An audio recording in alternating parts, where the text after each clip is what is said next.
Halo Muters, kembali lagi bersama kita di konten di sini UPS bercakap. Perkenalkan, nama saya Aldi Firmansyah dan teman saya.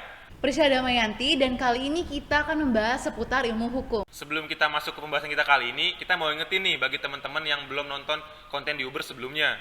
Jadi di konten di Uber sebelumnya, kita sudah membahas mengenai hukum internasional, yaitu pembatasan kedalaman wilayah laut Indonesia sebagai negara kepulauan. Nah, betul tuh. Jadi bagi teman-teman yang belum nonton konten di Uber sebelumnya, langsung aja kunjungi channel UPS UPNVJ. Lalu sekarang kita bakal bahas apa sih, Di? Baik, di konten kali ini kita akan membahas mengenai perluasan alat bukti dalam perkara pidana. Jadi alat bukti itu apa sih, Sil? Menurut R. Atang Miharjo, alat-alat bukti yang sah adalah alat bukti yang ada hubungannya dengan suatu tindak pidana, di mana alat bukti tersebut dapat digunakan sebagai bahan pembuktian guna menimbulkan keyakinan bagi hakim atas kebenaran adanya suatu tindak pidana yang dilakukan oleh terdakwa. Menurut pasal 183 KUHP, hakim hanya dapat menjatuhkan pidana kepada seseorang apabila terdapat sekurang-kurangnya dua alat bukti yang sah dan ia memperoleh keyakinan bahwa suatu tindak pidana benar-benar terjadi dan terdakwalah yang melakukannya. Kemudian dasar hukum alat bukti diatur dalam pasal 184 ayat 1 KUHP, yang mana dijelaskan alat bukti yang sah itu terdiri dari keterangan saksi, keterangan ahli, surat petunjuk, dan keterangan terdakwa. Dalam KUHP sendiri tidak disebutkan alat bukti elektronik.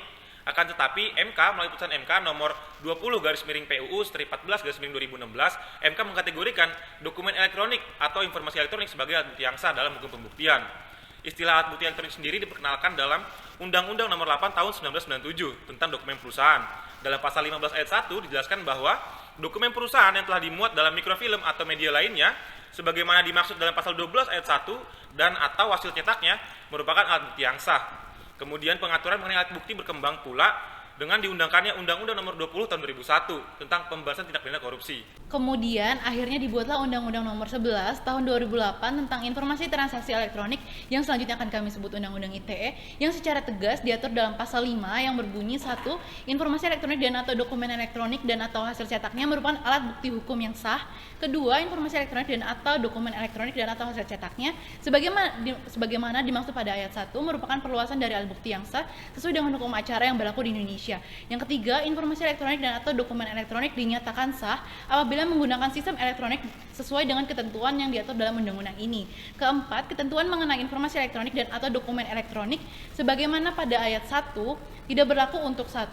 Surat yang menurut undang-undang harus dibuat dalam bentuk tertulis, dan kedua, surat beserta dokumennya yang menurut undang-undang harus dibuat dalam bentuk akta notaril atau akta yang dibuat oleh pejabat pembuat akta. Namun dengan diundangkannya Undang-Undang ITE justru menimbulkan polemik karena ada yang berpendapat bahwa pengaturan Undang-Undang ITE sifatnya adalah parsial. Pendapat tersebut hanya berlaku terhadap tindak pidana yang diatur dalam Undang-Undang ITE, misalnya pencemaran nama baik, penguntitan, hoaks, dan sebagainya dengan sarana sosial media. Alat bukti elektronik ini dianggap tidak mengikat terhadap tindak pidana di luar Undang-Undang ITE.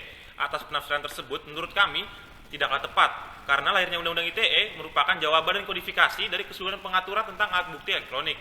Nah, sampai di sini dulu ya penjelasan kita mengenai perluasan alat bukti dalam perkara pidana. Nantikan konten di Uber selanjutnya di channel YouTube UPS UPNVJ. Jangan lupa like, komen, dan subscribe di channel YouTube UPS UPNVJ.